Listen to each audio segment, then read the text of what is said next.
Okay, hello everyone. I now welcome representatives from the People's Terms of Reference and the Nurses Professional Association of Queensland. Thank you for taking the time to speak with the committee today, and also thank you for coming in person. It does help given the number of witnesses we have, so thanks very much. Information on parliamentary privilege and the protection of witnesses and evidence has been provided to you and is available from the Secretariat. For the Hansard record, I'm going to ask each of you to please state your full name and the capacity in which you appear. So we might go from right to left as I look at record your name and capacity in which you appear. Thank you, Senator Scott. Julian Gillespie. I appear as the lead author and coordinator for the People's Terms of Reference. Thank you. Professor? I'm Professor Ian Brighthope and I'm representing the National Institute of Integrative Medicine and the World of Wellness and the Australian chapter of the World Council for Health. Thank you, Professor. Dr. Sladen? I'm appearing today as a representative from Australians for Science and Freedom, of which I'm a co-director. Thank you. Dr. Madry? I hope I pronounced that correctly. You're correct. You pronounced correctly, Senator. Andrew Madry. I am an independent consultant and contributed to the People's Terms of Reference. Thank you. And we have Mr. Pham by video conference. Can you hear us? Yes, Senator, I can hear you. I'm Peter Pham, Principal Lawyer at Marks Method, and here as a witness for the People's Terms of Reference. Thank you. Okay, now I'll turn to the Nurses Professional Association of Queensland. Mrs. Leach? Yes, I'm Ella Leach and I'm here on behalf of the Nurses Professional Association of Queensland. I'm the State Secretary. Thank you. And Ms. Thomas? Cara Thomas, I'm MPAQ President. Thank you. Okay, now opening statements. We were given copies of your opening statements. I note that a lot of work has gone into the opening statements and we greatly appreciate that. In terms of the committee's time, we have an hour and a half for this session. So to the extent that our witnesses are minded just to make short comments in relation to your statement, each of your statements, I'll go to each of you in turn, and then we can take the statements as tabled, so they'll be on the record. So if we can start with you, Mr. Gillespie. Thank you, Senator. I will be the only witness speaking to all of my opening statement for several minutes, and then my colleagues here will be summarising their opening statements for the committee. So I'll get going, conscious of the time. I am a lawyer and former barrister. This Royal Commission is necessary because evidence and data have shown that SARS-CoV-2 could not be considered an existential threat to the vast majority of people, particularly those under 80 and healthy working age individuals, especially if early treatment and repurposed drugs had been implemented. Transparency is needed regarding recommendations by the Australian Health Protection Principal Committee, the AHPPC, to the National Cabinet. A Royal Commission must scrutinise the evidence used by the Chief Medical Officer, Brendan Murphy, and the State Chief Health Officers to advise the National Committee on the public health response to COVID-19. Lockdowns and mandate recommendations that had been explicitly advised against months before the declaration of pandemic were nonetheless recommended by the AHPPC to the National Cabinet, despite a multitude of scientific studies speaking against those recommendations, as evidenced and shown in the WHO's own 2019 document, quote, non-pharmaceutical public health measures for mitigating the risk and impact of epidemic and pandemic influenza, and Australia's own health management plan for pandemic influenza. Australia's plan for pandemic influenza had only just been reconfirmed by all Australian health ministers, chief health officers, and the CMO, Brendan Murphy, in August 2019, yet it was completely ignored in early 2020. The influence of the WHO and its international health regulations on Australian domestic health policy requires review. Where was the science for recommending lockdowns, masks on young and old, for closing schools, separating families, and censorship and punishment for Australians who questioned what they were experiencing and being asked to do? This requires a Royal Commission to explain. Further, the use of fear-based psychological behaviour management nudge units by Australian governments to support a government campaign of intimidation and oppression to increase compliance needs analysis and explanation. We were told to protect our public health system, to stay away from our hospitals, yet our hospitals are meant to be open to protect and aid us. This absurd denial of services resulted in serious health consequences with hundreds of thousands of missed appointments, delayed diagnosis of serious disease, delayed surgery, and an array of mental health effects. Were these restrictions ever risk assessed or reviewed for the cost and benefits? The often repeated statements by the Prime Minister, Premiers, Health Ministers, CMOs and CHOs and medical associations that the vaccines were safe and effective was blatantly false, and there was never evidence and data to support such a claim. It was misleading, deceptive conduct and which grossly undermined public trust. Another example was the oft-repeated statements that lockdowns would ensure we could return to normal after 2 weeks to flatten the curve. Weeks turned into months. State and territory governments acted arbitrarily and ad hoc. Lockdowns and mandates never occurred as a whole of government response. Again, misleading and deceptive conduct that has grossly undermined public trust. A thorough, transparent, full disclosure and access to raw data analysis of the GMO vaccines provisionally approved in this country is vitally important, as they fulfil the legal definitions for being properly called GMOs or genetically modified organisms. AstraZeneca had genetically modified organism printed clearly on its product information. As for Pfizer and Moderna, nothing.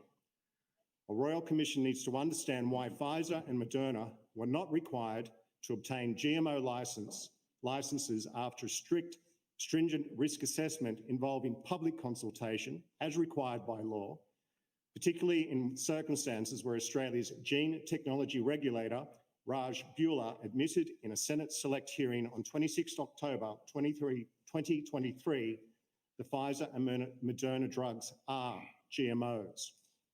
In addition, the Pfizer and Moderna drugs have been found on 3 different continents in 5 different nations by 6 different labs to be grossly contaminated with synthetic DNA, with a means for entering the cell nucleus and changing our human chromosomal DNA and integrating with our human chromosomal DNA. Beyond this DNA contamination and the untested process 2 manufacturing process used by Pfizer to create the drug product rolled out to Australians increases the risk of endotoxin contamination, which continues to be inadequately tested for by the TGA. The consequences of this could be dire if they have not already been dire. These gene therapy GMOs Australians were effectively coerced to take are not just grossly and dangerously contaminated with foreign DNA, they have also been found to produce mutated and unknown forms of proteins due to, quote, frame shifting that should never have been allowed to occur in humans, particularly when Australians were told these experimental substances would only produce synthetic spike protein. Yet Australians were told without any factual basis these injectables were safe and effective.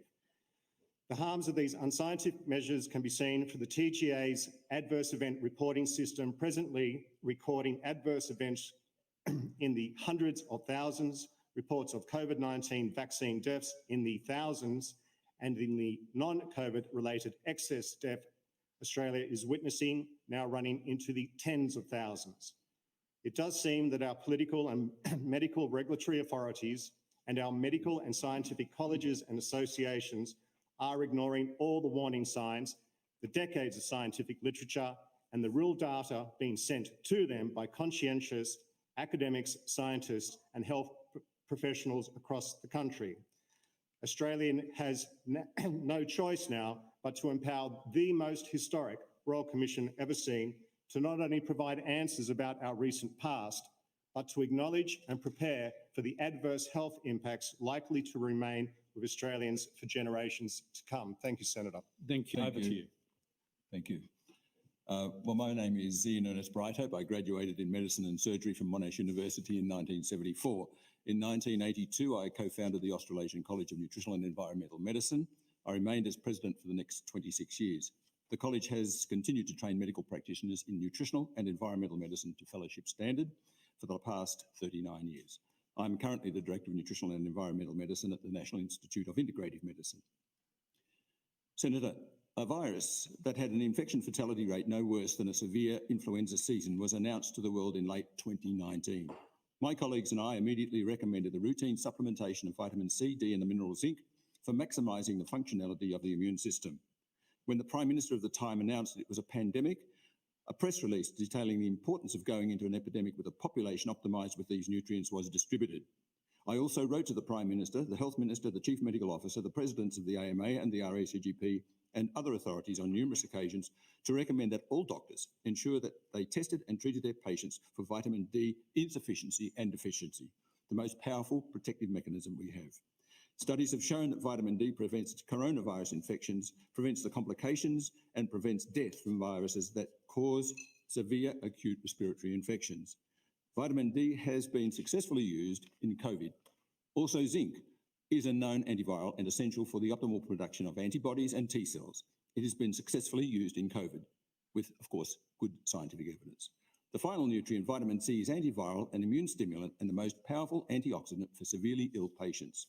It is used intravenously to prevent clinical deterioration, reduce hospitalisation rates, treat complications in hospitalised patients, and wean patients off ventilators, thus reducing hospital stays.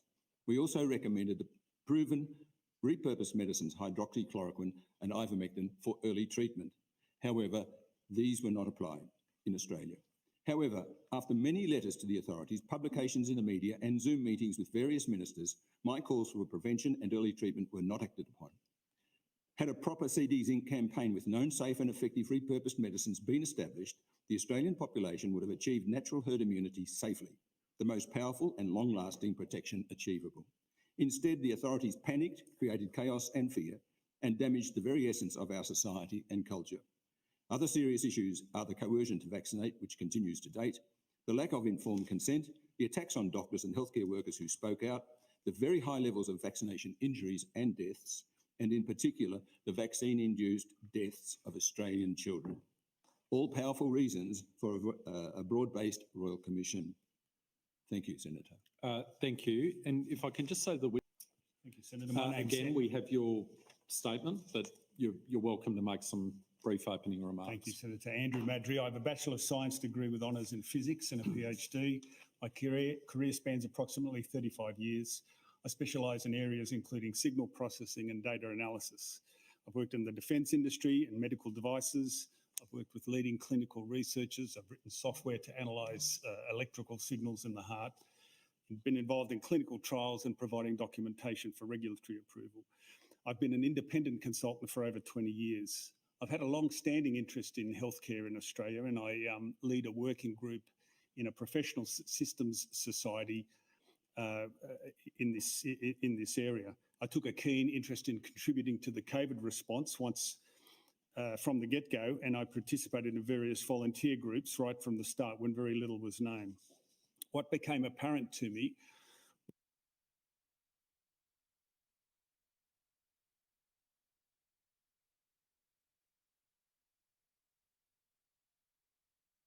by this data. I started doing my own deep dive analysis, looking into infections, hospitalisations, and deaths from COVID, then started looking into adverse events, and then coincidentally, mortality was increasing, and this was an area I had a particular expertise in time series analysis. The imposition of mandates for COVID vaccination based on data showing questionable protection from infection and then increasing adverse events alarmed me. This led me to working with groups such as the Australian Medical Professionals Society. I contributed a chapter to their recent book publication called Too Many Dead on excess mortality. In that, I provided a deep dive into the excess mortality occurring in Queensland. A cross-disciplinary systems approach is required to get the best healthcare outcomes for Australians. And I feel that this has been sadly lacking with a narrative driven by experts with a very narrow experience. I'm very pleased to provide my input to the people's terms of reference and answer any questions. Thank you, Dr. Matt. Firstly, I apologise to senators for not being able to attend in person. I'm a human rights lawyer currently acting as the principal of the only completely independent specialist human rights legal practice in Australia. I've previously worked as a human rights lawyer in both private practice and in a government-funded human rights specialist team. Australia is a nation that professes to care very deeply about the human rights of its citizenry. We were one of only 8 nations involved in drafting the Universal Declaration of Human Rights. We're a party to the 7 core international human rights treaties and covenants. Domestically, the rule of law and a strong legislative and common law and jurisprudential tradition of protecting the rights and freedoms of individuals is often referred to. But in my view, the response of governments to the COVID-19 pandemic calls both the utility and authenticity of our human rights protection framework into question. Among other things, Australia's obligations under international law were summarily tossed aside.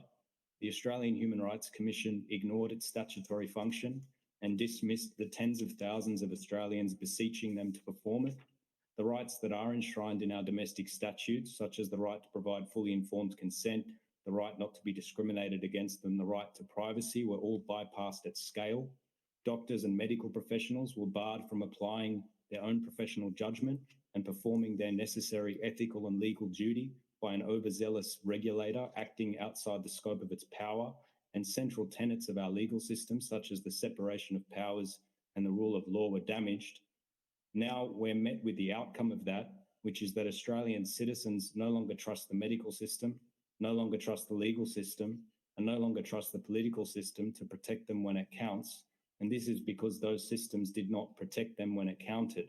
A comprehensive and transparent Royal Commission is a minimum requirement to earning back that trust. Thank you. Okay, we go to you first. Thank you, Chair. Thank you all for being here today. First of all, I want to express my appreciation and admiration for the work you've done. Not only the People's submission, but also the NPAQ submission. This is so comprehensive, the Chair's job has just been made so much easier.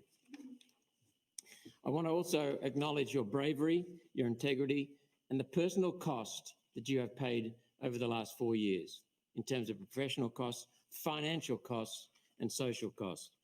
And I also want to congratulate Mr. Gillespie in particular and the whole team for amassing 46,000, almost 47,000 signatures to what is now the People's Submission. Remarkable. And the quality of this, I have never seen anything like this in terms of the quality of any submission anywhere. So let's get on with the questions. We've got a lot of ground to cover.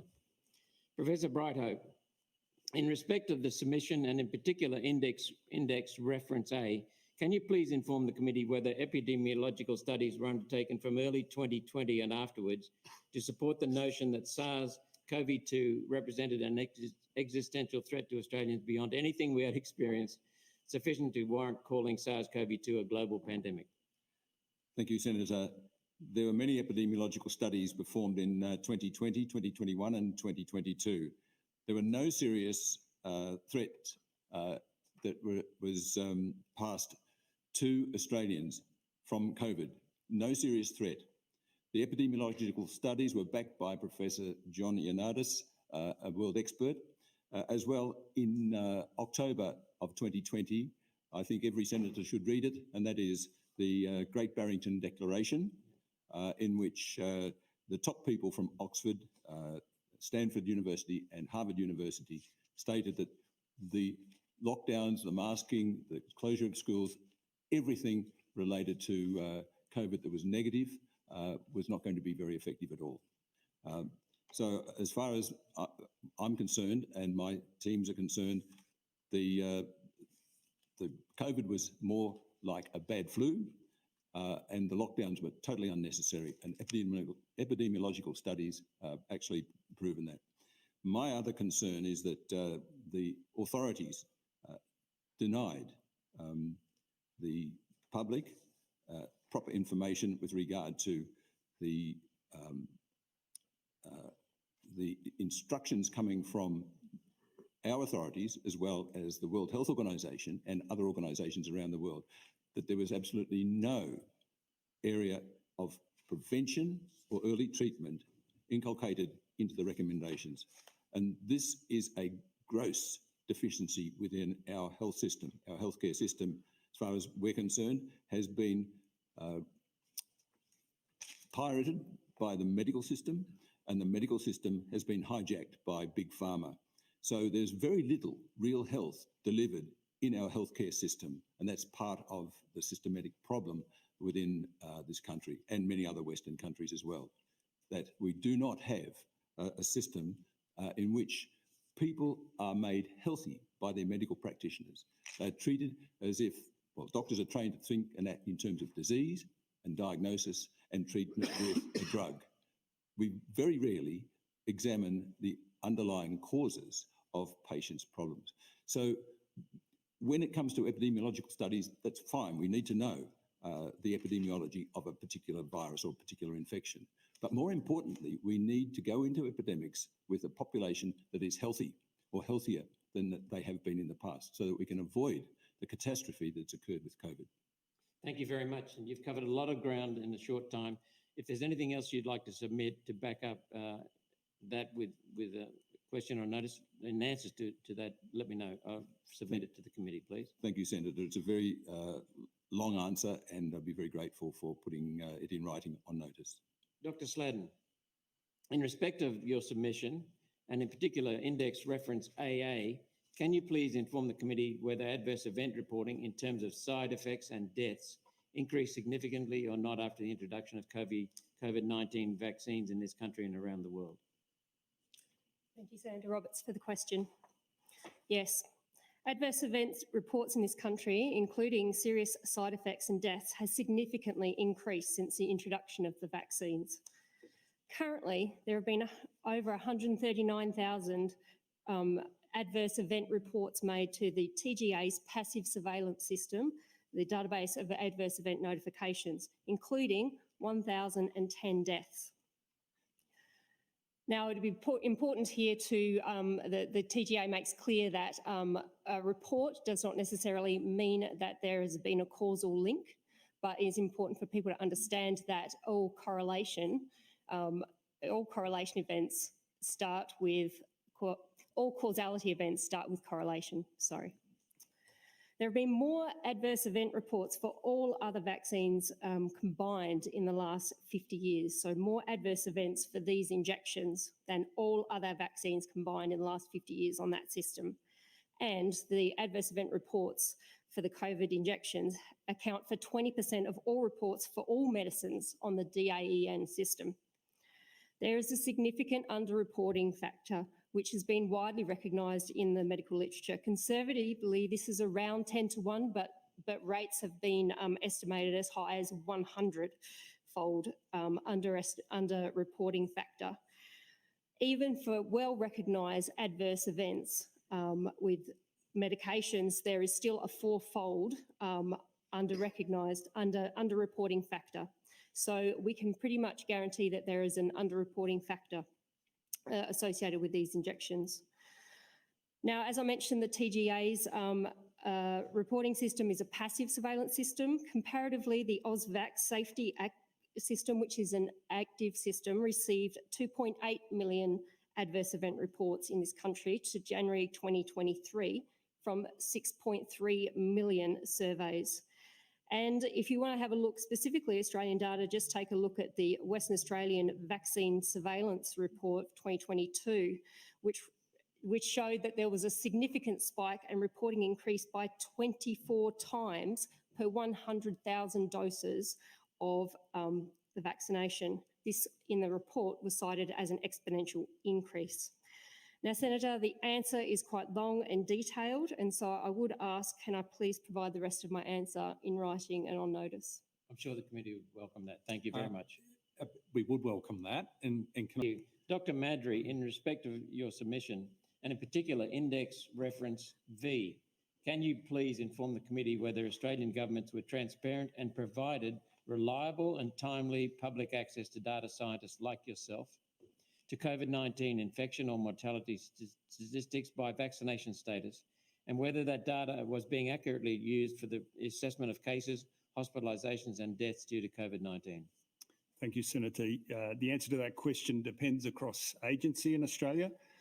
Senator, the Australian Bureau of Statistics provides data on mortality and of all causes and against other certain diseases. I can say that the ABS provides data with a high quality of curation. They provide a professional service, which I can attest firsthand is of professional quality. ABS is limited by the timeliness of data that comes into them, and I note that coroner's reports over the last few years have taken an inordinate amount of time. So that restricts their ability, but a very high quality service.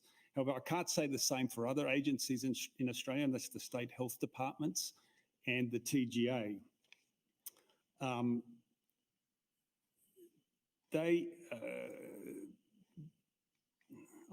I can only describe this as being haphazard.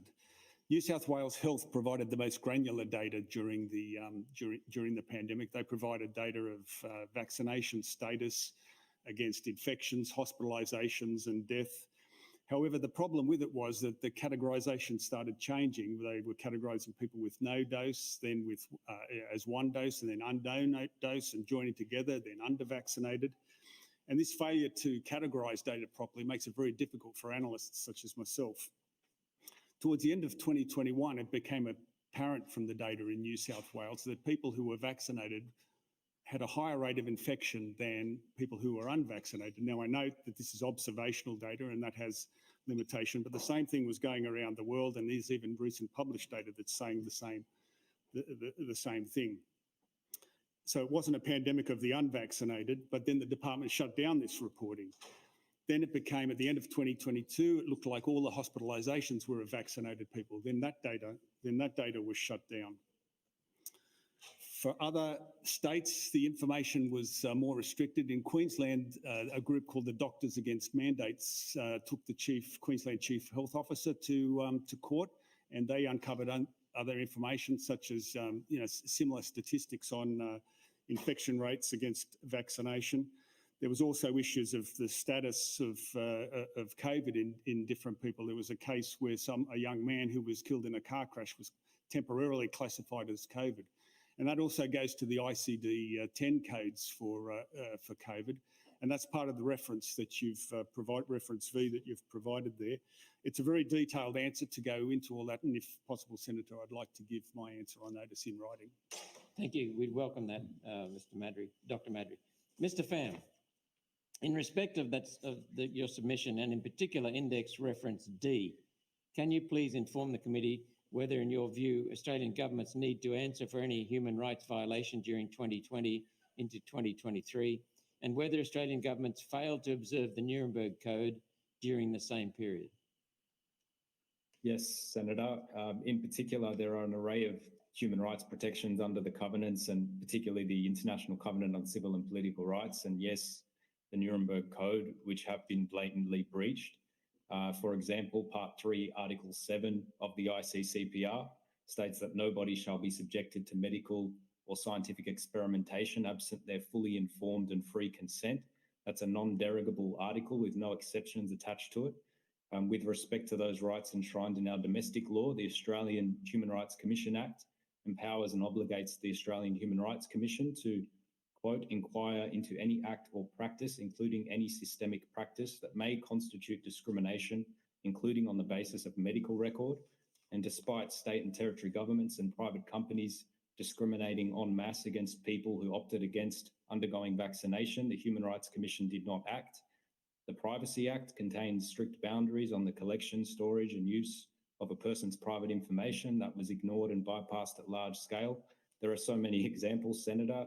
For me to properly detail all of the human rights breaches, I request that I could please provide the rest of my answer in writing on notice, if I may do so, Senator. Yes, we'd welcome that, Mr. Pham. I've just been told I have to share the call, which is fair enough. I'll put my other questions on notice to you all, and there may be an opportunity for me to continue in this bracket. Yeah, thank you. Some questions? Thank you.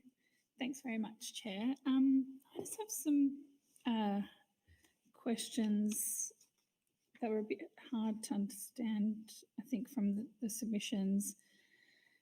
In terms of Mr. Gillespie, in terms of the people's terms of reference, What sort of organisation is it?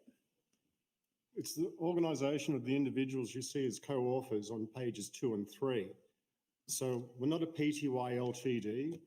We're not registered as any form of legal entity. Okay. We are a group of concerned lawyers, elite medical doctors in this country and elite scientists from all the different disciplines who have been in communications variously for the past 3 years about all the concerns that you see expressed in that document. It was not difficult for me to suggest that we all come together to assist with co-authoring the document you see presented in 111 pages. Sorry to, I don't mean to interrupt you. It was really a question about whether you were an association or incorporated entity. Thank you. Sorry. So if that's the case, then I'm just trying to understand where your organisation is based. Like, do you have an office space or no? We're in the internet. Yeah.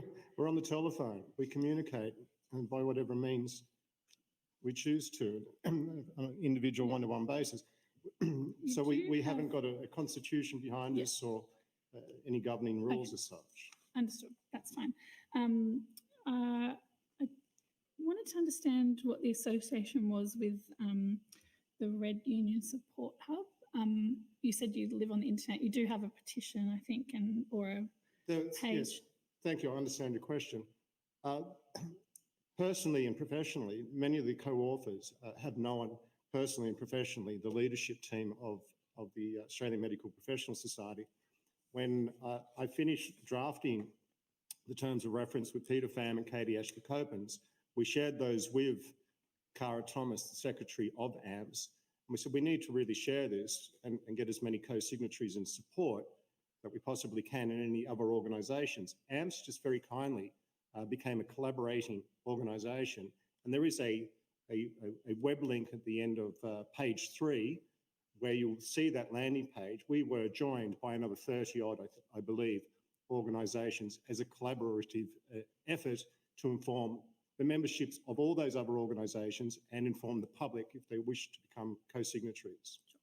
I think that's how I found the landing page. I clicked on that link in your submission, so thank you for that. And I noticed that it was being hosted at the by the Red Union Support Hubs. That was just a fortunate offer that we could take up. At the time, I'm also a Director of Children's Health Defence Australia, and at the time our platform was experiencing IT issues, and so AMPS kindly offered to host the landing page.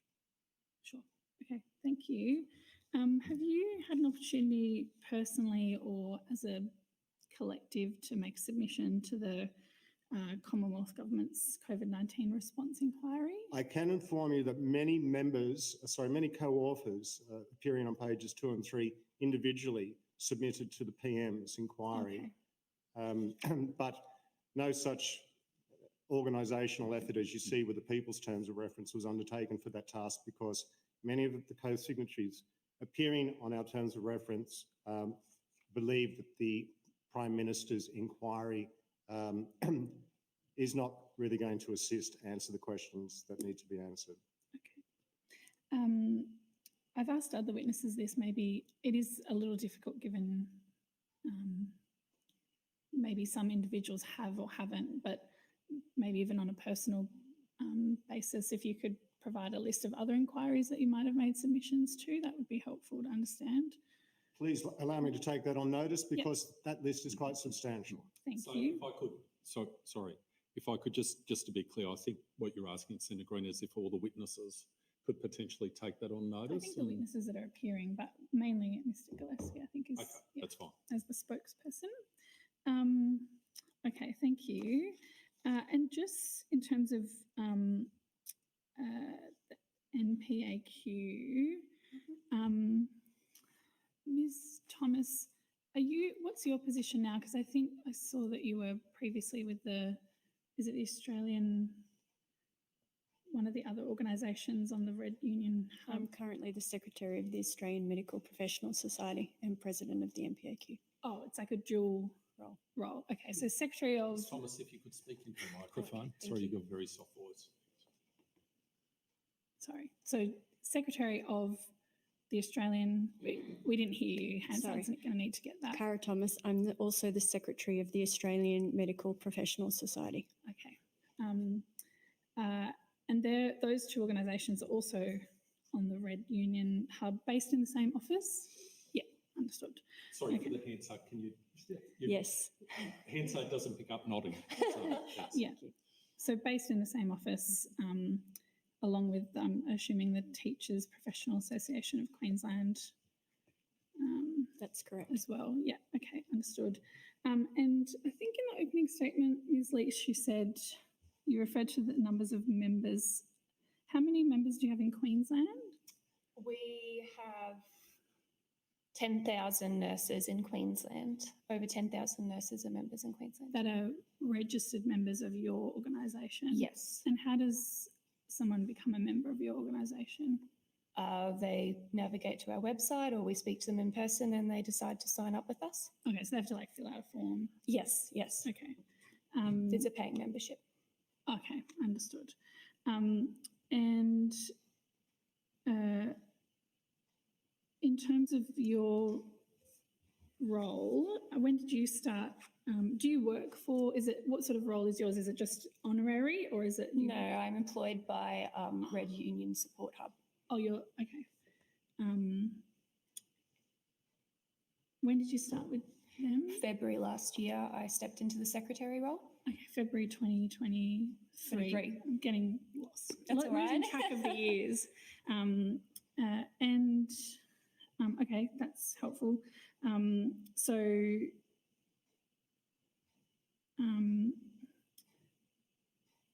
With your association, during the pandemic, obviously, what was the role that you played in the? Personally, No, the organisation. the organisation. So I've been a member of NPAQ since for the last 7 years, personally. So they existed well before the mandate started, but they were one of the only associations that. So, sorry, Mrs. Leach, I've just, Senator Rennick, you say you've got a point of order? That's correct, Chair. We're not actually conducting a job interview here. Can we get back to the issue of the actual Royal Commission and why we need one? Well, Senator Rennick, it's not a point of order. So, Senator Green, you've got the call, and I'm giving you until 11:35 if I can.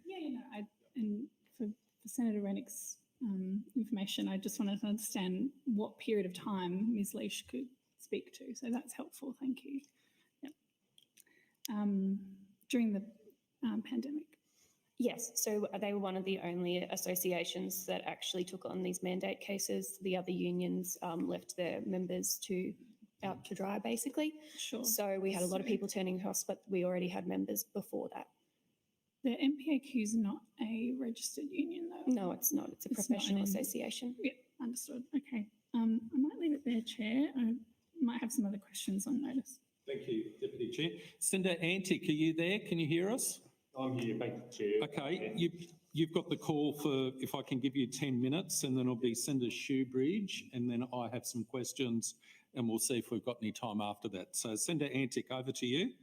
Thank you, Chair. And look, can I just also start by just acknowledging the bravery of the doctors and nurses who stood up during this period, and acknowledge those who, as one of the presenters said earlier, are still mandated out of work, which is an extraordinary thing in 2021, let alone 2024. So thank you for your bravery and to your members as well.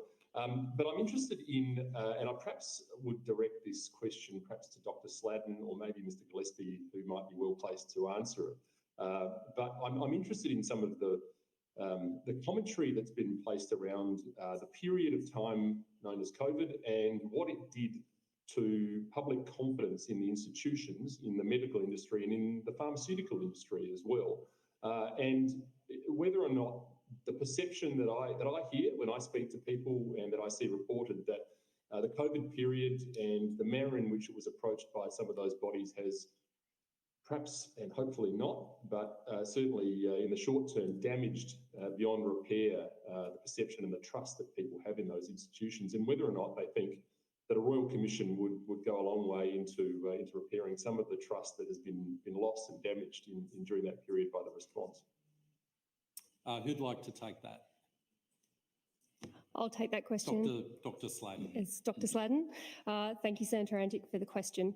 Look, I think trust, in one summarised statement, trust has been certainly eroded significantly in the medical profession and also various industries and systems associated with that. I think this is in part due to the breaches of informed consent and human rights and free speech, as I outlined in my opening statement. And also there's been definite clarity on the nefarious relationships that seem to exist both in front of the scenes and also behind the scenes, and a lack of transparency over some of the decisions that were made. For example, the contracts with the pharmaceutical companies that were decided are still not available to the people. And when you think about the fact that taxpayers' dollars have been used to purchase these injections, I think the Australian people have a right to know under what circumstances they were purchased. But the most significant erosion of trust, in my opinion, happened in the consultation room of individual doctors and individual patients. And basically there was an insertion of bureaucracy and direction that has never been seen before in that sacred space between a doctor and a patient, where there was this breach of informed consent. The answer that I'd like to provide is quite detailed. I know we're short on time, so I would really like to provide the rest of that answer on notice if possible, please. Yes, thank you. Thank you.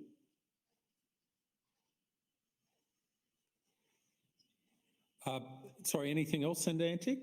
Well, I wondered if Mr. Gillespie might have anything to add to that as to whether or not he thinks from his interactions with people that the trust issues that have been lost in institutions are recoverable, and whether a Royal Commission will go any way to achieving that. Mr. Gillespie. Thank you, Senator. Trust has been lost in so many quarters. There's not only the doctor-patient relationship, where now mum in the family can't trust the GP that they were attending for the last 20 years because the government has inserted themselves in between that relationship. Trust has been lost in an authority called APRA, which was meant to simply ensure that there was no unprofessional conduct by our health practitioners. But now we find that APRA is predatory and has been pursuing any doctor or health practitioner who has spoken against the government narrative that all Australians take up an experimental drug. Now we have doctors committing suicide because of the actions of APRA. That affects communities. When a doctor in their community commits suicide, the community loses trust in the support facilities, professional support agencies for those doctors.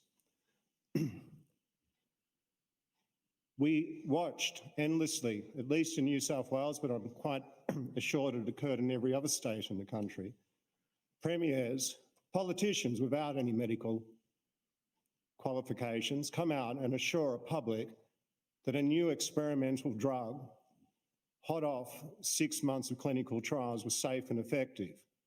It was the biggest marketing coup by Big Pharma in Big Pharma's history. None of those politicians had any qualifications or knowledge.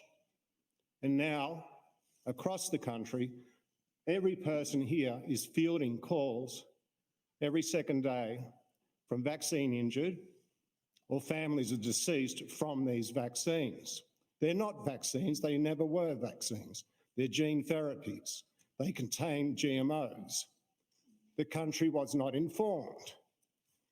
Now, the guy in the street in this country just knew a modus operandi for 60, 70 years. The values handed down to them from their grandparents that made the social contract in this country, That contract was torn up and burned by government during the era of COVID.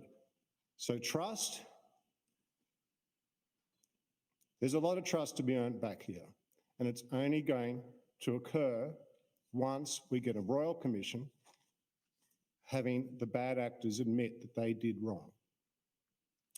Senator Antic, you still have the call. Thank you, Chair. I'm happy to pass it on. Okay, thank you, Senator. Thanks, Chair. Thanks for the submission. I'd be interested to know if we have some sort of common understanding about the general benefits of vaccinations.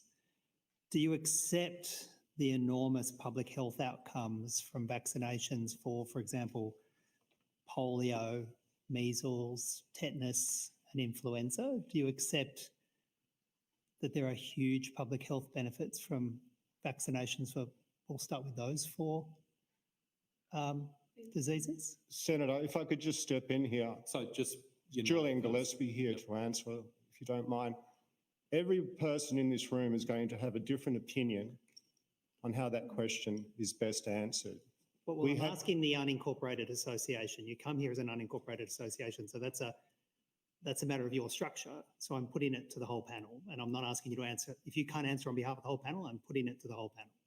Okay, so we'll give each person on the panel an opportunity to answer Senator Shoebridge's question. So, Mr. Gillespie, do you have anything further to add?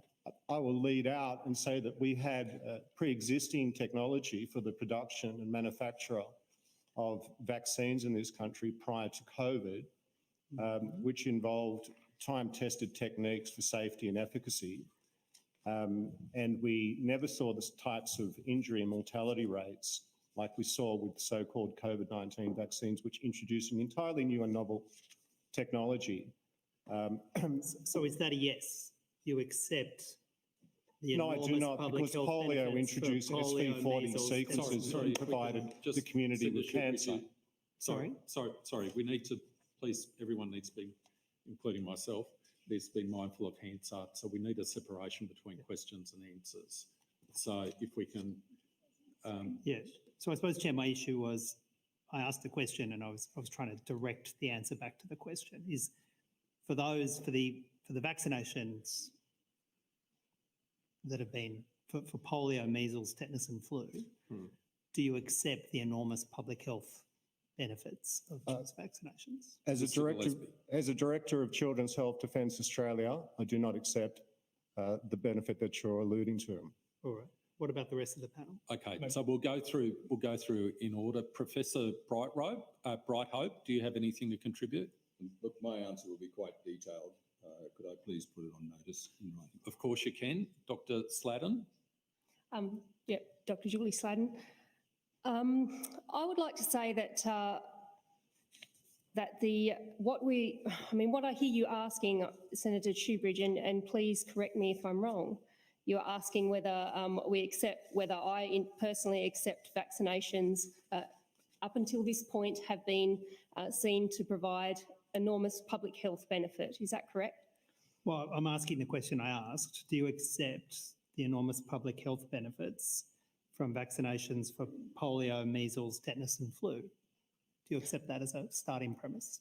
Well, number one, I think I would like to clarify that each of those vaccinations have their own risk-benefit analyses, and each of those vaccinations goes through its own individual testing and has its own safety regulations, and we have decades of evidence on how effective these are. So I cannot answer for all four of those vaccinations, but I will tell you that I am fully vaccinated, my family are fully vaccinated, and I think there's a lot of detail that needs to go into the rest of my answer, and I'm very happy to provide that on notice. Okay, so Mr. Sorry, I just want to keep it moving. Mr. Madry? Andrew Madry, I'll give a data perspective of this. As we know, every medicine has adverse events. It doesn't matter what it is, and the medicines you've referred to, Senator, would have their own adverse event profile, which I'm not specific, I can't quantify specifically. However, we have been looking at the relative effect of those medicines as compared to other medicines. I actually have data here which I'll provide on notice. If you, Dr. Sladden in her opening statements referred to the fact that the adverse events from the COVID vaccines accounts for 20% of all adverse events in the 53-year history of the database of adverse event notifications. That's 20% of all medicines over the 53 years. Now, if I looked at just chest pain, the COVID medicines take up 70%. Sorry, Chair. My question was about vaccinations for polio, measles, tetanus and flu. And I'm just trying to get if we have some sort of common starting point about vaccinations and about the enormous public health benefits of vaccinations. So in relation to those, what's your position, Dr. Madry? I can't state a position. All I can state is that the relative safety of the COVID vaccinations is extremely adverse compared to those medicines. Okay. Mr. Pham, can you hear us? Yes, I can. The first thing I would say is that I'm a human rights lawyer and you're receiving an answer on notice from Professor Brighthope and Dr. Sladden, which will be much more useful than what I could say. If you're asking for my personal opinion, I'm happy to give it, but it's not my field. Okay, thank you, Mr. Pham. Senator Shoebridge, you've got the call. Or does Mrs. Leach or Ms. Thomas have a view? I am personally vaccinated against all the other vaccines that I was required for my work. And I believe that prior to this, it was a case-by-case basis. There were people who had exemptions to other vaccines in the past because it was accepted that every individual has a different need and a different, our bodies react differently. So that would be my answer. Ms. Thomas.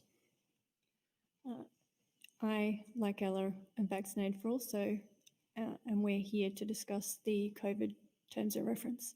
Thank you. Senator Shoebridge, you still have the call. All right. I was hoping we could have a clearer baseline of agreement on that than we got, but there have been innumerable studies about the effectiveness or otherwise of COVID vaccines. Perhaps one of the first comprehensive studies was published in The Lancet in June 2022. It looked at excess deaths and preventable deaths, and it found that COVID-19 vaccinations had at that point, or at least by the end of 2021, had prevented some 14.4 million deaths as a result of comprehensive COVID vaccinations across the globe. And it crunched the data in some detail. Is it your evidence that that's just a mistake, or is your evidence that somehow that study and the other studies like it are mendacious in some way? Okay, Mr. Gillespie, can you point us to? Yes, I will first just briefly answer that question and then proceed to provide the balance of my answer on notice in writing. The original Lancet paper that you cited was created by the actual manufacturers. This question. Sorry, Mr. Gillespie, I have to hold you there. Senator Rennick has just said he's got a point of order. So, Senator Rennick, what is your point of order? Chair, has that document been tabled, that Lancet paper? It hasn't been tabled, but Senator Shoebridge, you might be able to provide us a link to it or something. I'll give some discretion. Wait a minute, Chair. It's a bit unfair for these people to answer that question if they haven't had a chance to look at the study. Well, Chair, can I say, first of all, the witnesses are obviously very familiar with it because they've immediately engaged with it. It's the global impact of the first year of COVID-19 vaccination, a mathematical modelling study published in The Lancet. Published in The Lancet. Sorry, Senator. Published in The Lancet. Sorry, Senator Rennick. That'll help Senator Rennick. Sorry, Senator Rennick. Sorry, Chair. A mathematical model is not the same as a study. Okay, we need to be very careful here about making assumptions using models rather than real world observation. Okay. Thank you, Senator Shoebridge. Senator Rennick, that's a comment rather than a point of order. Can I just invite the witnesses? I think now Senator Shoebridge has referred to the particular paper. if you want to take it on notice and come back with a more fulsome answer, once you've had a chance, you can reflect. Otherwise, I will give you the opportunity if you do want to provide a response to Shinda Yeah, Shoebridge. and I will just for the record note that the funding's disclosed by the authors and the funding is not, as the witness suggests, funded by the pharma industry. Okay, well, let's try and note it, but let's try and keep this to questions and answers. Thank you, Chair. Julian Gillespie again, and thank you, Senator Rennick, for seeking the clarification, because thought I was speaking to the Lancet papers in support of the actual vaccines, not the modelling. Now, the modelling, no study to date has been proven to be correct. Every single modelling study has been proven to be incorrect based on false assumptions. And I'm more than happy to provide the rest of our answer on notice to show this committee that none of the models that were placed forward in early 2020 and 2021 have proven to be anywhere as accurate as they were purported to be in the media and utilised by government to scare the population. Dr. Madry has some further comments. Dr. Madry. Andrew Madry, thank you, Senator Shoebridge, for that question. It's a very relevant one. I'm not specifically familiar with that paper. There was a paper published in the Lancet Western Pacific edition by Australian authors last year, which found similar benefits.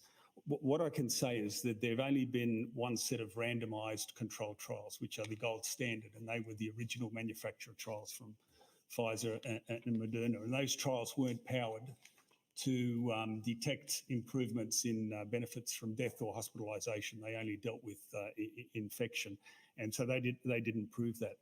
A lot of these other studies that have, and if that one was modelling, that's a different thing altogether, but observational studies are confounded because they don't match up the patients.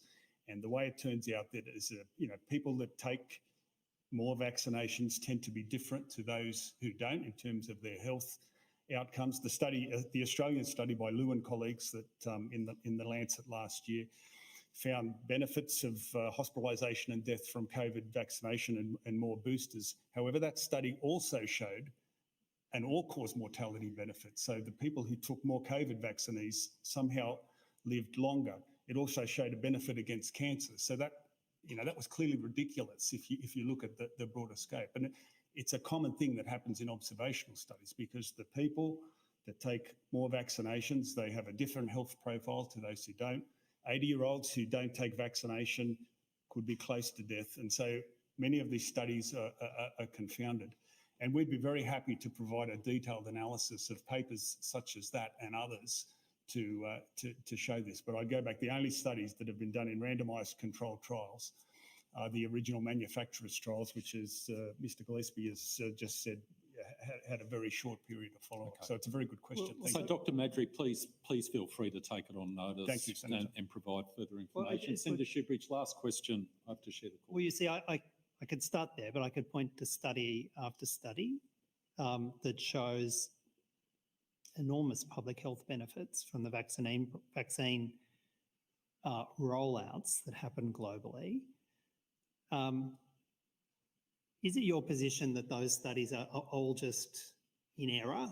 They're based upon innocent misreading of the data or innocent mistakes in the modelling? Or do you think it's some kind of global conspiracy, some kind of which sees paper after paper, which are peer-reviewed and go through the standard scientific testing process?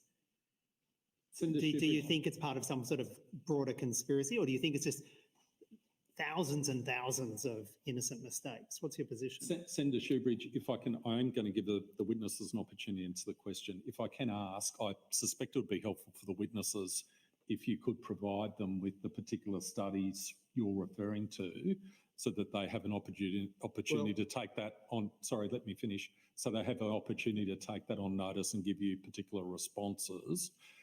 If you're minded to do that, that's up to you. I may do that on notice later, but the question is, as I put it. As I understand it, Dr. Madry has offered to do that. Yeah, he's already offered. So my question is, sorry, I think they heard you. Sorry, Senator Shoebridge.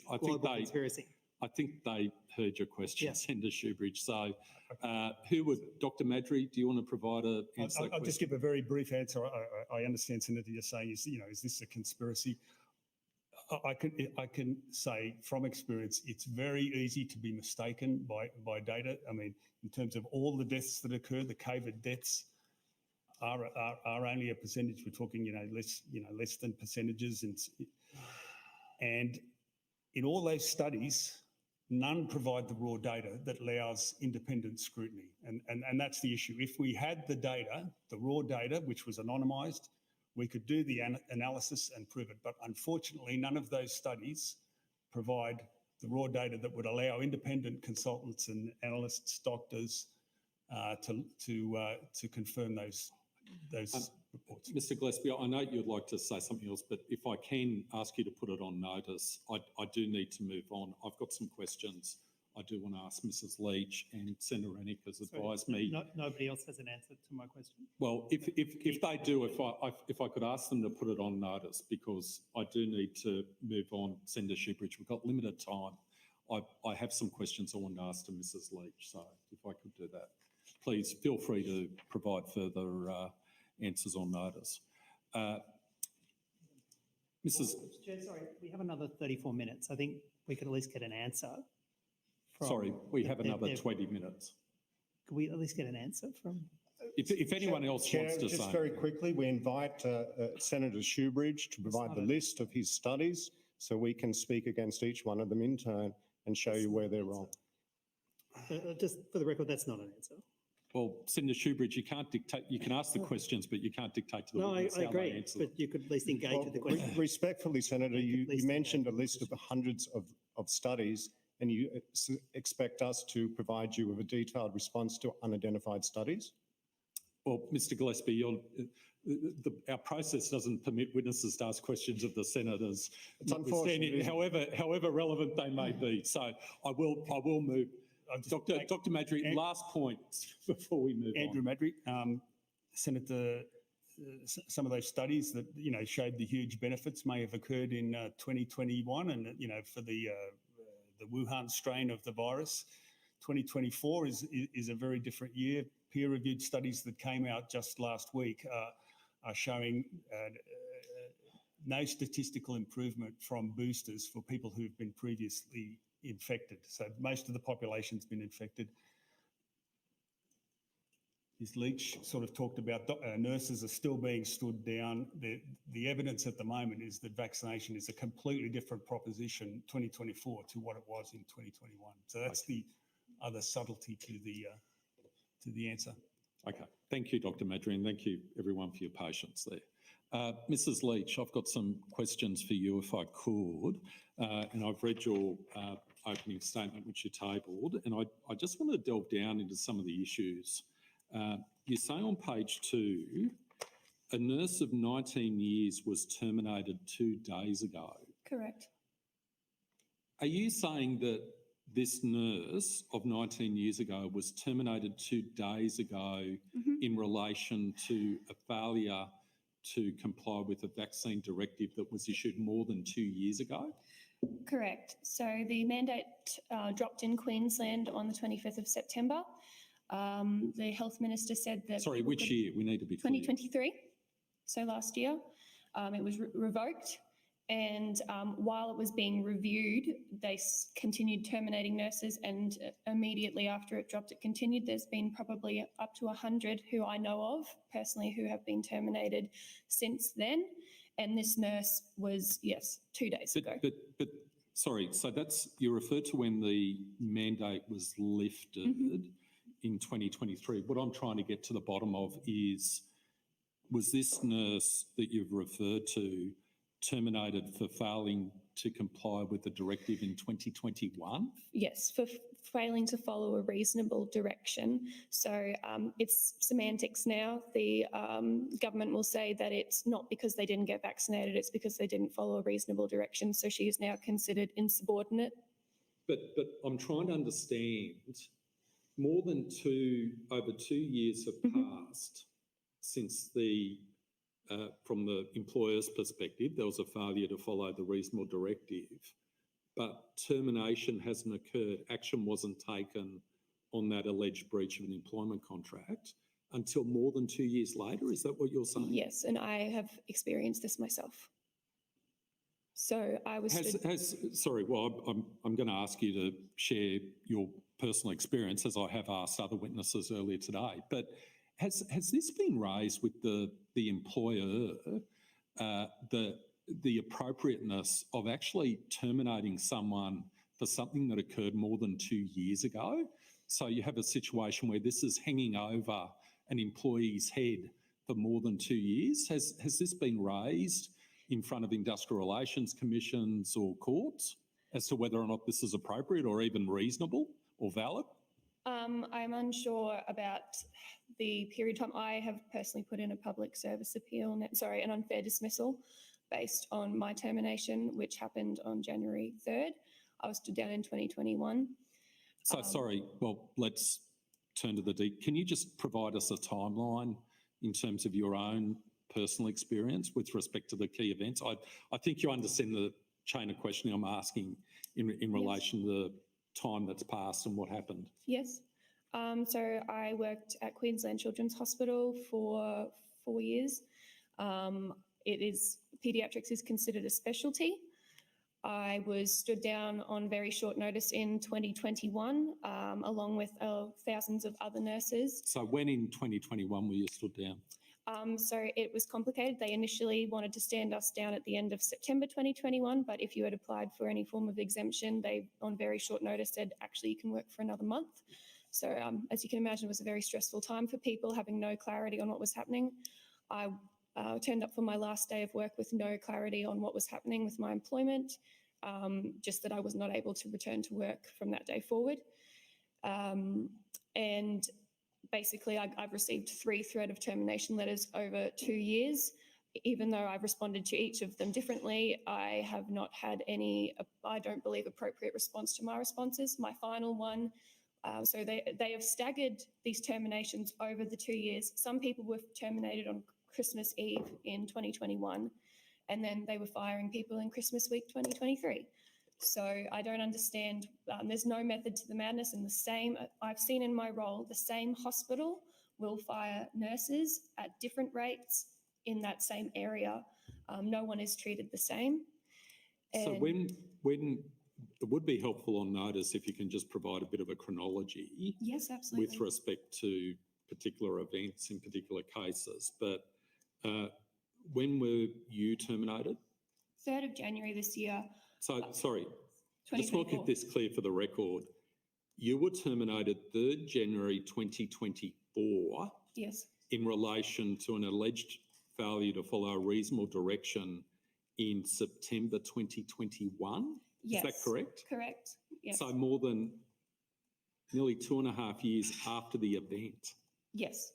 So you had the prospect of termination hanging over your head for more than 2 years. Yes, and when I was initially stood down, they never made it clear that termination would be on the cards.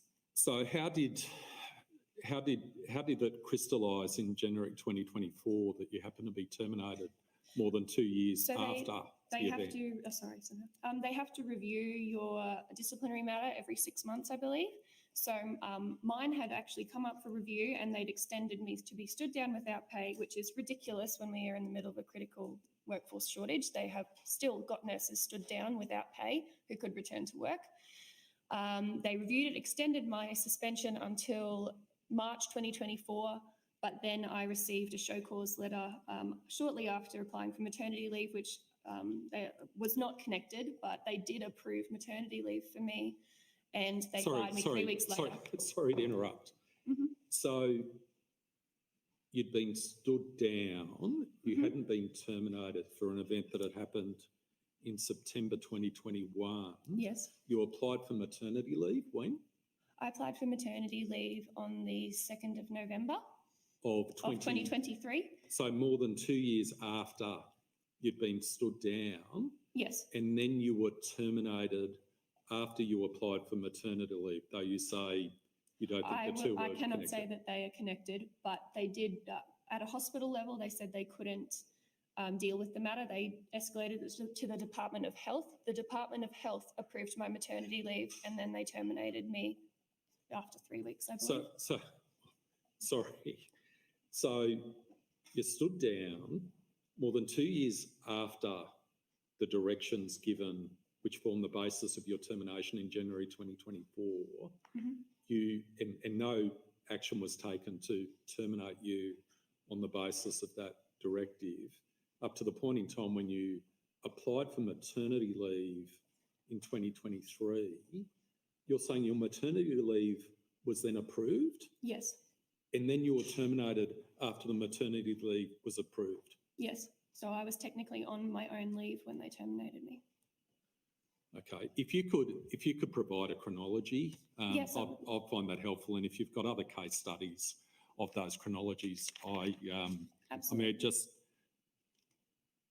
the affluction of time between the initial event and the termination is something I'd be mindful of getting further details on that. Second question I want to ask you, and Senator Rannick's got some questions, is on the first page you say the nurses were terminated with medical exemptions from specialists, including some for newly diagnosed cancers and others who tried to comply but experienced severe reactions, end quote. So can you explain to us, based on your experience representing nurses in this situation, on what basis, if a nurse presented a certificate from a specialist, whoever it is, on what basis was it explained to them as to why that evidence, from a professional medical practitioner, why it was not accepted? What was the process that nurses went through? So as I said before, there was no method to the madness. There didn't seem to be a way that each case was dealt with in a similar fashion. But a few cases that were to do with newly diagnosed cancer, they had an oncologist write them a letter saying they are commencing treatment. We do not recommend that they get vaccinated at this point in time. They provided that in the form of an exemption application to Queensland Health with the supporting documents attached. And then Queensland Health, in many cases, will put them through an independent medical examination. They will appoint their own doctor who says, I'm not telling you that you need to get vaccinated, but I'm assessing your risk in the workplace. They will then assess their risk. Some people might have been put on special leave, but there were a lot who were told, it is too risky for you in the workplace. Here's your show cause letter. People received threat of termination letters and termination letters because Queensland Health deemed that they were unsafe in the workplace. Okay. For a virus that was deemed low to moderate and severe. Okay, Senator Roberts. Thank you, Mrs. Leach. If you've got any particular case studies dealing with that issue, I'll be interested to receive that evidence on notice. Senator Rennick, thank you for being patient. We've got until 12:15, so over to you. Thanks, guys. Look, my question is to all witnesses. In regards to Senator Shoebridge's question before about your views on vaccination, do you accept that this vaccine is different from all prior vaccines because this is the first drug to actually that was designed to cross the cell membrane and use the cell's own ribosomes to produce a spike protein that's toxic to the body that then induce an autoimmune response, unlike other vaccines that induce an immune response? Now, Mr. Gillespie, who is best placed to answer that Senator Rennick's question? We all are. Okay. Chair, but I will quickly provide my own response. The technology involved with the modRNA LNPs has been tried for nearly a decade of development with Moderna, and they failed in all of their clinical trials because all of the animals or early human participants essentially died, but somehow the same technology was deemed fit for Australians to receive. I'll hand over now, please, to Professor Ian Brightope. Okay, if you, just for the benefit of hindsight, if you could give your name before giving your answer, thank you. Ian Brightope. This vaccine, if you can call it a vaccine, is a new technology applied to almost the entire global population without showing adequate levels of efficacy and safety. And in fact, my first reaction when I heard it was going to be a vaccine, the mRNA, was no, this is too dangerous. When you hear about being wrapped up in a lipid nanoparticle, we know it's not going to stay in the deltoid muscle. It would never stay in the deltoid muscle as we were promised. It travels all around the body. It travels to the brain, to the heart, to the blood vessels, travels to the testes and the ovaries. And this is why we're seeing so many people suffering from serious adverse reactions, including a lot of heart disease, degenerative central nervous system type disorders, autoimmune diseases, and certainly many, many problems, gynecological problems, female problems. This also contains DNA fragments, and DNA and mRNA can transcribe and end up in the nucleus of our cells, including our germ cells. This is so risky, it should never have been injected into a single human being ever. We don't need to wait for experimental vaccines for 18 months or 2 years when we have a viral-like illness that causes a severe influenza-type disorder. As I mentioned before, Senator, we have ways of preventing and early treatment. And the prevention, vitamin C, D and zinc, and the early treatments with azithromycin. Thank you. That's all. I don't want to go down that rabbit hole. Okay. Can we just stick to the question, please? Look, I'll move on. So you do recognise there's a difference in pathway, though, between traditional vaccines and this one, is the question. Yes, Yeah.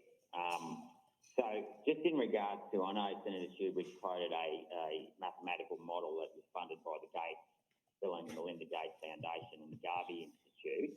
I actually want to come to real-world observations, and in particular in Australia.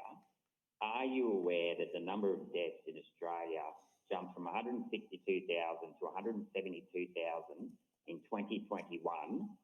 And in particular, the jump in 10,000 deaths occurred from May onwards, which was after the rollout of the vaccine, but before COVID spread throughout the community. Mr. Gillespie, who should... I'd like to hand it over to Dr. Madry, please. Dr. Madry. Andrew Madry, thank you, Senator Rennick. Yes, we're well aware 2021 was when excess mortality started trending upwards. I personally looked into the data in Queensland when there was no COVID locally acquired in the community, and it's clear, as you say, in the second half of 2021, mortality trends started trending upwards, particularly in the older ages. If you went to 2022, yes, it's the results are more difficult to interpret because COVID, but there is an excess of all-cause deaths over, even if you subtract COVID deaths. I think the figure now that I think is worth, is the most crucial, is the cumulative excess mortality, and that, deaths of frail people should be compensated for, with a, an effect where if they didn't die then. I don't want to conflate the issue. I want to talk about 2021 when there was no COVID in the community. Can anybody tell me why there was a jump in excess deaths of 6% in the population, or the jump in excess deaths of 6% or 10,000 people in the 8 months prior to COVID getting in the community? What, in your view, was the cause of those excess deaths, given that COVID hadn't got into the community? Senator Andrew Madry again, what was the cause? It's very difficult to say the cause. However, there is definitely a correlation, and the vaccines certainly went temporarily before the increase in mortality. It's coincidental that it goes up shortly after. We can correlate with the adverse event reporting system, and that's one of the things the terms of reference is asking for. The People's terms of reference group is for more detail into the adverse event reporting over that time. And if we could have more visibility of the AIM system, the frontline reporting system, we would, the temporal and causal relationships would be, I think, would be quite obvious. And that's something that's worth investigating in a Royal Commission, do you believe? I definitely believe that, Senator. Okay, and for the doctors in the room and the nurses in the room, were you ever informed by the government that this vaccine used biological process of transfection, of codon optimization? Were you made aware that the body of endogenous transcriptase, reverse transcriptase, which converts RNA back into RNA? Were any of the nurses or doctors in this room ever informed by the government of those risks? Dr. Sladen? Dr. Julie Sladden. Thank you, Senator, for the question. In my knowledge and the bits of information that I was closely watching come across my desk, there was certainly no information that I saw detailing any of those processes. And I would also hazard that many, if not most doctors now would be completely unaware that transfection and codon optimization were any part of the processes involved in the mRNA technology. And that codon optimization, as per the TGA non-clinical report, was actually used to increase the expression of a protein, which is yet again a difference to a normal vaccine, which is attenuated. This vaccine was designed to increase the expression of the spike protein. Are you aware of that? Or were you made aware of that? Dr. Julie Sladden again. No, but the government did not make doctors, medical professionals aware of that, but they were made aware that the vaccine caused the body to make the spike protein, and that then resulted in the immune response. You can imagine that it wasn't just the immune cells that were, or any particular cells that were producing the spike protein. These, thanks to the lipid nanoparticles, were actually being transported around the body, and we still do not know when the spike protein ceases to be produced in the body following vaccination, another issue that was not made known to doctors. Senator Rennick, we've hit a hard marker for our luncheon adjournment. Can I ask you to put any further questions on notice? Just one from Ms. Leach, please. Okay, just one last one, quickly. Ms. Leach, I'm led to believe you're pregnant, and congratulations. Were you ever made aware by your employer that studies showed that the lipid concentration in the ovary doubled in the trials from day 1 to day 2, and then the trials were stopped, so that the concentration of the lipid in the ovary was still increasing when they stopped the trial, and what the risks of that were to pregnant women? Ella Leach here. It was not relevant to me at the time because I wasn't pregnant, so I wasn't keeping an eye on those things, but there were emails sent out trying to encourage pregnant women to be vaccinated, and they did not provide a lot of information for pregnant women and studies. Thank you. And I got vaccinated and I got all the information that I needed. So just want to put that on the record. Okay, so that's on the record from Senator Green. Thank you, Senator Rennick. No, if you've got any further questions, please put them on notice. Can I just ask the people's terms of reference, can you take on notice whether or not it would be possible to abbreviate some of your proposed terms of reference? Because this take it, I'm not seeking an answer now, but obviously there's voluminous information and paragraphs you've got in your proposed terms of reference. And one of the things this committee needs to do is to work out, if it is so minded to propose actual terms of reference, how some of those points might be summarised. If I can just ask you to take that on notice. Definitely. Thank you, Chair. Okay, thank you. Okay, with that, thank you for taking the time to give evidence today, and thank you. I appreciate we have so many witnesses, so many senators asking questions. I'm pleased you all had an opportunity to participate. And we'll now suspend for lunch until 1 p.m. Thank you very much.